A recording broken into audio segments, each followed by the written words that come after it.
Can you hear me? Oh, great, thanks. So again, I feel very privileged to be here amongst all of you who are titans of the field, and I just feel like I don't belong, but I'll try to do the best I can based on the knowledge that I have in this area. And my knowledge comes largely from about 30 years in the biopharma industry working in manufacturing, even though I've had general management jobs, like you said, with Novavax. My main area of expertise is in manufacturing. I'm formally educated in chemical engineering, so I don't have a medical degree or a biology degree. So everything that I speak to in these areas is osmosis, right? Learning from you folks. And my thoughts on this topic are going to be largely based on my own experience in not the Novavax CEO position, because I was not there during the COVID. I built that company before the COVID thing happened, and I was actually working at Flagship Pioneering, which is a company that built Moderna, and I was a partner at that VC firm when I got an opportunity to build this company, Resilience, in the middle of the pandemic, largely to understand and do something about how we, as a country, in this case, the United States, become more resilient to the supply chain disruptions that we saw during the pandemic. So that's the name Resilience comes from. And that was the challenge that was given to us. And so my thoughts today are going to be based on that journey. So it's not as much about looking back, but more about looking forward, because there's not much I can say to you guys based on what you've just told me in terms of what happened during the pandemic. And Resilience is actually a contract manufacturing company. In other words, we don't develop our own vaccines, but we make vaccines. So the company's aspiring to become a top athlete in production and in the technologies that go along in the making of these vaccines so that we can make a more equitable world, trying to make these type of drugs and vaccines more equitable by reducing cost, making them more affordable and accessible. And it's a very different way of thinking, because we are trying to reimagine how we make these type of vaccines, so that it's not the same old thing about how we think about reducing cost and increase access. So a bit provocative, I would say, some of my commentary, and maybe something a little out there, but appreciate your thoughts on that. I'll just take you back a little bit about contract manufacturing, because the role of contract manufacturers is quite big. So the companies that make these or develop these vaccines by themselves, in the case of COVID-19 pandemic, were not equipped to make their own vaccines using their own factories. So they had to depend on others. In the case of Moderna, it was Lonza that made a lot of their vaccines, Rovi and Catalent. These firms are not related to Moderna in the sense that they are not part of Moderna, but they were contracted by Moderna to make these vaccines. Pfizer and BioNTech also, while they had incredible internal capabilities, they used several CMO partners, contract manufacturing organizations. J&J used Emergent, and Oxford AZ also used Emergent in the US. And of course, as was pointed out earlier, Oxford AZ also used Serum Institute of India to produce vaccines in India. So this is a partial list, just to make the point that contract manufacturers actually play a big role. The question is why? It's because it's surge capacity. You need a lot of capacity overnight. Most people are not going to have that kind of capacity just sitting there. So when the need comes, they go to companies that have manufacturing capacity, and then that's how they kind of get the surge up. And these suppliers had a huge impact on saving lives, because they were the ones who were able to scale this. And notwithstanding all the cost issues and all of that, they did produce, billions and billions of doses of vaccines. Now, there was a paper written by Michael King about looking back at the COVID-19 and really assessing what were the success factors in that experience as it pertains to manufacturing and what is called chemistry, manufacturing, and control, or CMC, aspects of development of vaccines. And he did a very thoughtful analysis, and he pointed these 6 or 7 things as key success factors. Prior experience with commercialization and regulatory approval. Clearly, Pfizer had a huge amount of experience, and they were very successful. They were by far the largest producers of vaccines, at least in the early days. Robust quality systems, rigorous process development strategies, flexible manufacturing facilities with skilled workforce, collaboration, access to consumables, reagents, and adjuvants, and equitable distribution of global vaccine networks. So these were pointed out by this paper, and I thought that was a very good analysis. And I started to think about, if these were the success factors, then how do we create a new world that allows more people to have access to these type of vaccines with these type of success factors or attributes? And when I did the analysis, when we were just thinking through this, and asked the question from a first principle standpoint, what do you need to have to get those attributes? And when you do a first principle analysis of this, it turns out that if you want those attributes, you want a lot of expertise, you need a scale, you need large infrastructure, which means you need a lot of capital, you need power, supply power, you need deep capability. So that's great, but how many people can actually have that? That is the question I raised, is this is motherhood and apple pie. You need all these things. I'm not saying that the paper was crass or anything. It's a very important paper, but it doesn't tell me what to do to make a different world. Because if this is what we need to do, how many people can afford this? Yeah, of course, I can tell you that you need a lot of expertise. You need hundreds of PhDs. You need a lot of capital. You have to build a lot of infrastructure. You need quality systems. But how much of that is truly actionable in terms of truly making this world a more equitable world? So that was the thinking that we had when we started to think about partially building resilience, and also at the same time doing something that can actually go in that direction. Now, we are not anywhere close to that, but I will tell you a few things that we are doing that will hopefully break that barrier. So firstly, the first part of building resilience was actually do that, what that paper says. This is a company that is based in the United States. We had access to a lot of capital. The company raised over $2 billion in private money in less than 2 years. This company is only 4 years old, just over around 4.5 years old. And by the way, the company was started in my basement 4.5 years ago. But because it was the right time, and there was access to capital, not only from financial investors, but also from governments, from pharma companies, from academic institutions, across the entire spectrum, there was a huge amount of support because people knew that we needed to do something. So we did do this. We built a network of production facilities. I'm going to show you some pictures. That in the US now has 6 factories and 1 in Canada that can do all of these things. We have a multimodal, large-scale set of facilities that can produce subunit proteins, virus-like particles, vectors, live viruses, inactivated vaccines, mRNA, and massive fill finish. Today, if the US government gave us an order to make 1 billion doses in one network, the company is not even 5 years old, we can produce that.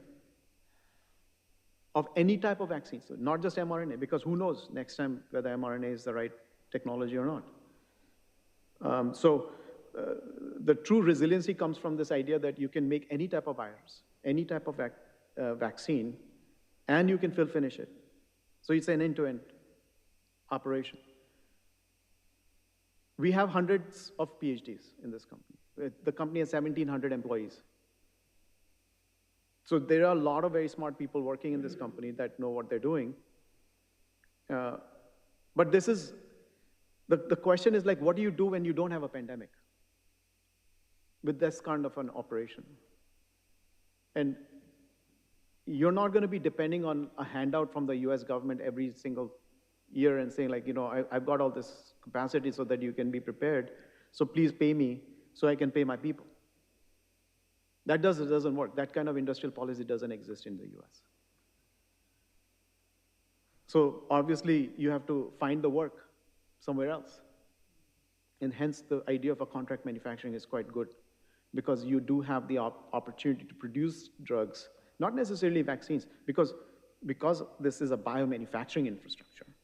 You are able to produce antibodies, bispecific, trispecific, T-cell engagers, all the latest type of stuff, vaccines, cell therapies, viral vectors for gene therapies, mRNA for other type of products, fill finish for GLP-1s, which is the biggest phenomena in pharma industry right now. I'm sure this is not lost on you all.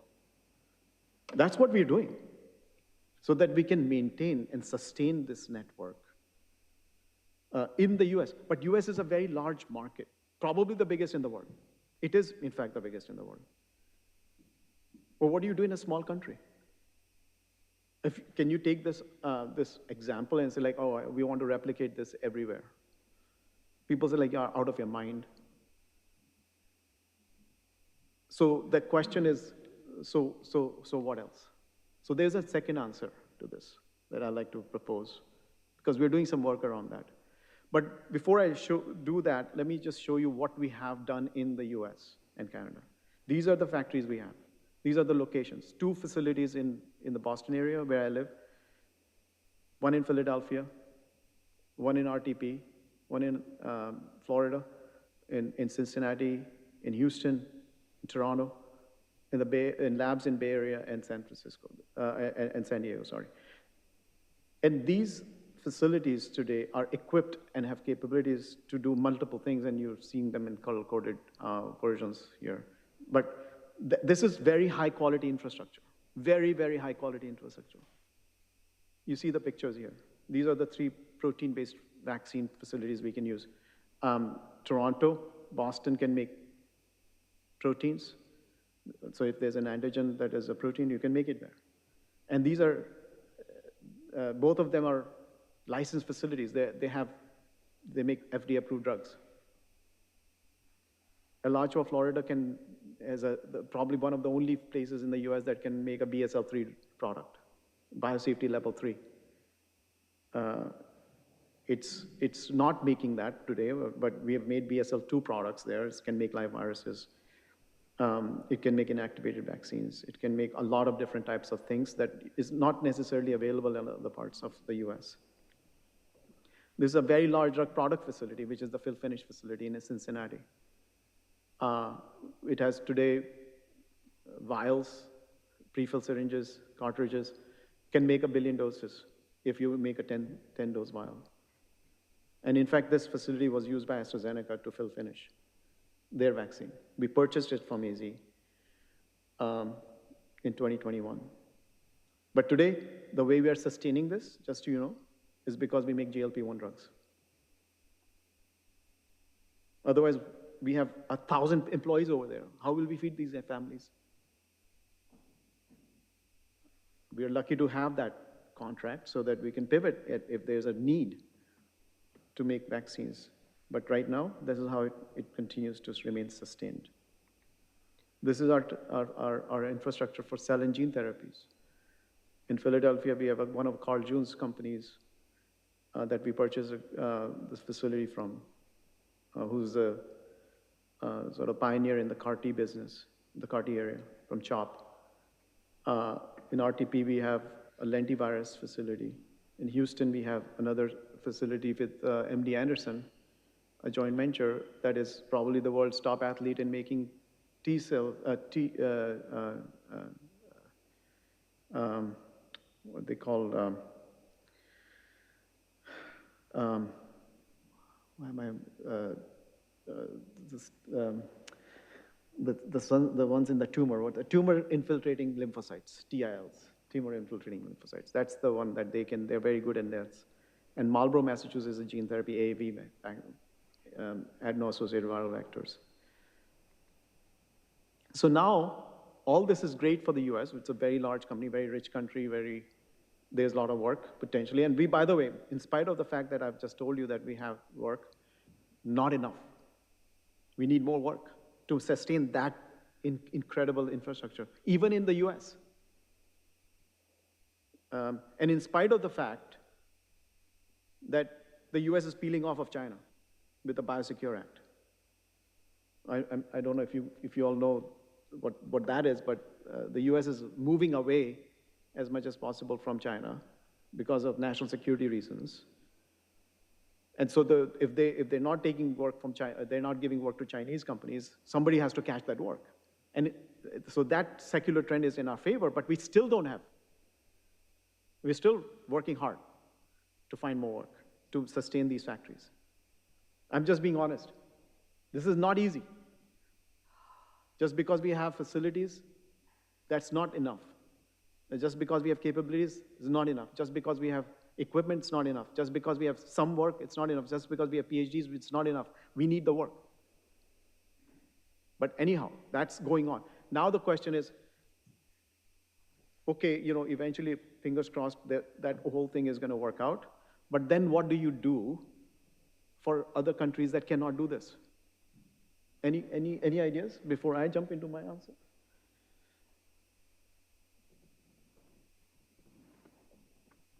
It would be nice. It might be a country, but it would be nice if different aspects of vaccine production go in different countries collaborate. That's ambitious. That would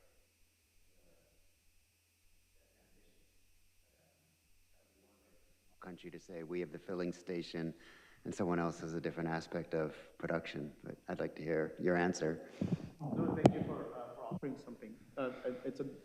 I don't have all the answers. I'm just going to give you one answer. But if others have any thoughts, please, chime in now. I've thought a lot about how to move research and manufacturing into low-income countries, especially in Africa.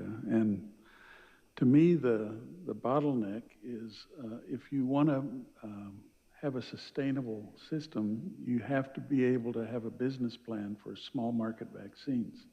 You have to have a company that can only make 100,000 doses of Rift Valley fever vaccine and have it stay viable, yes, which is not possible in a commercial setting. It has to have government, philanthropy, nonprofit support.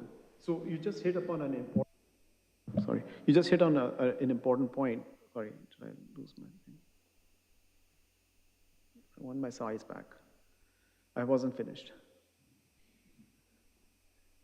Can you please? Oh, yeah. Okay. So you just said that. Okay, how do you make small volume products still sustainable? Meaning that they have to be commercially viable, and that's where the issue is. Because if you're in a small country where your population is not large, first of all, and there's no enough commercial work, and you have to still make a vaccine, then the question becomes, how can you make small volumes of vaccines without a lot of capital and still make it sustainable and commercially viable? I think that's where we are going with this. So the answer is we've already told you that this is a way in large markets, build a network of facilities and do commercial work and have it ready, available. That's one answer. The second answer is this, is that what if you have technologies that enable production and testing at the point of care? Can you create something? We all know we can go to a pharmacy and get a drug dispensed, right? We can all do that. And we've also seen that in these pharmacies, some of them can do compounding, which is the next level, right? That you can actually take a product and mix it or compound it and do a little bit more work. They get a little bit of a bad rep, but at the end of the day, they're doing more work. The question is, can you take this the next level and say, can you actually make the product right there? That's a bit wacky, right? But there are certain really good reasons to try that. And I pointed some of them. First of them, it's very small footprint, and it doesn't require a lot of infrastructure. And so it's not going to be that capital intensive. So the upfront amount of capital is not that much. Second, if you use automation and digitization, you can move away from this idea that you need like incredible expertise. I mean, this is not lost on all of us. Like, we can all operate, difficult, very advanced machinery by pressing a button because a lot of it's automated. Like, how many people really understand what goes on in an Illumina sequencer? But these things are all over the place. Why? Because all those workflows have been automated. Very difficult workflows have been automated. And now you get a box, and people can do incredible things with that.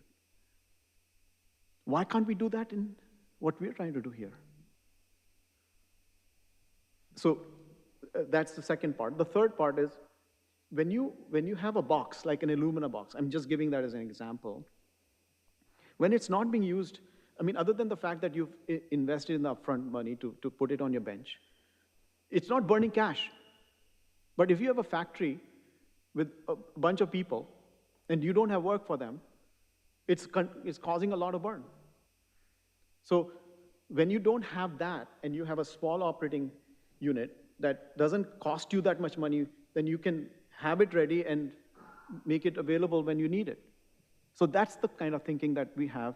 And I'm going to show you what we're doing about this. So there are 3 projects within resilience, and some of it is still in progress. So please don't take it as if these are done things. Some of it is still work in progress. Quality control. Can you make a machine that can actually do your entire quality control with a press of a button? Now, in vaccines, you need safety testing, meaning like you want to know whether the product is sterile because it's a sterile product. That means it's devoid of any contaminants, mycoplasma, endotoxin. You want to know whether it's potent, so you need to do a potency test. And you need maybe other tests. So all of that, if it can be done without the use of very sophisticated labor and a bunch of CROs and a bunch of people that you have to ship things around to get all these things done, that makes things a lot simpler, doesn't it? So that's a worthwhile thing to do. But what's the driver for it? Today, if I ask this question in the marketplace, like, hey, I want to make an automated QC machine, they say like, well, I'm okay with what I have, at least in the US, where people are willing to pay for research like this. What is the killer app? What is the market where this becomes an existential issue? And the answer is, in our view, it's in autologous cell therapy. Now, I don't know how many of you, I'm sure you guys know what autologous cell therapy is, but autologous cell therapy is when you're using your own blood cells, engineer them, and give it back to fight your cancer or autoimmune disease, like you pointed out. Autologous cell therapy is very effective, and in a rich country like America, there's several autologous cell therapy drugs, particularly for liquid cancers. And in spite of the fact that they can actually save you from the jaws of death, only 20–30% of them are actually getting the drug. The reason is because the turnaround time, what is called the vein-to-vein time, is too long. And by the time you take the blood from a patient, get it all engineered, and give it back, the patient's dead. I'll try to wrap up. But the point is that is the killer app, but if you can use that as a catalyst to make that machine, because there's a market need for it, then it could come in handy towards our vision of making a more point-of-care production system. A second idea is, instead of using cells, can you make a powder that is made up of all the machinery that's inside the cell? Like if you take a living cell, break it up, take all the enzymes, lyophilize it or spray dry it, and have it available, and then you throw in your template, a piece of DNA that makes a protein, can you make it on demand? This is not science fiction, by the way. This is actually stuff people have done, and they're making stuff like this. And of course, can you make the template, the DNA itself, very fast using enzymes? So those are 3 things that are specific projects that we're doing. And I'm going to give you this example on the what we call Project Kona. And this is a bit of an eye chart. But what you're seeing here is what the company has done in terms of automating the entire quality control for autologous cell therapies, which is like I said, the killer app, the starting point, the go-to-market strategy for making a machine that can actually do on-the-bench quality control. You see that there are so many assays on the left, right? Assay types in releasing a product that is a cell therapy product, and the current approaches, which, by the way, many of which are 30, 50, maybe 70-year-old processes. Like, the lack of innovation is mind-boggling, where people are using still the agar plates and plating like their product on it to see whether there's a bacteria growing on it or not. I mean, we have had zero innovation in this kind of area. So what we're saying is, like, let's bring it to today's world and use NGS, next generation sequencing, to find out fast whether or not there's any contaminant in the product or not. So that's an example. Bulk NGS preps and single cell NGS preps can be used to do a lot of the things that are normally done by more antiquated technologies today that take a long time. And then they can also, those workflows can also be automated. And that's what the project is. And if it becomes real, this is what it's going to look like. Where you see that on the left side of that thing, which is the machine, and by the way, on the right-hand side, the two boxes that you see, one is the Illumina sequencer, and the second one is our box. That's about the size of that, what it's going to look like. But if you see that the cartridge that is on the left side, the little thing that gets inserted, that thing, I don't know if you can see the marker, this little thing, the consumable, is the one that has microfluidic workflows embedded in it. And this is still aspirational, by the way. We are working on it. But that can actually do all those assays for you with one 5 ml sample that is given through a sterile port. And this is what is going to that is what's going to democratize, in my view. This is the kind of technology that's going to democratize access and affordability of important drugs and vaccines. We can see how you can scale this. Instead of having 5,000 people working on it with different levels of skills, you can do something like this. And then I'm just going to leave you with this one last slide that, if you take the same idea that I was saying, you take synthetic DNA that you can make with enzymes, put it in a cell-free system, use our quality control and engineering skills like we're applying into making this quality control box, and with some additional technologies, can we actually have a manufacturing pharmacy? Can we make the protein, the vaccine, on demand in a point of location, at a location of your choice, and still make it economically? The question with people, I know, I can hear it. What about the regulators? What about the quality? What about consistency? All of that, I know. I've lived this for 30 years. These are not lost on us. But unless you start thinking about this, and with the help of digitization, with the help of transparency that comes from cloud-based viewing of all that is going on, you can reduce the burden from a regulatory standpoint and still make this happen. So I'll just leave you with this, that contract manufacturers have an important role. They assure readiness of production capacity with multimodal capabilities, and manufacturing expertise and sustainability requires constant work and practice, but constant work is not always available, and this requires local on-demand manufacturing solutions with minimal infrastructure, expertise, and transparency that may be possible with smart use of technology. Thank you.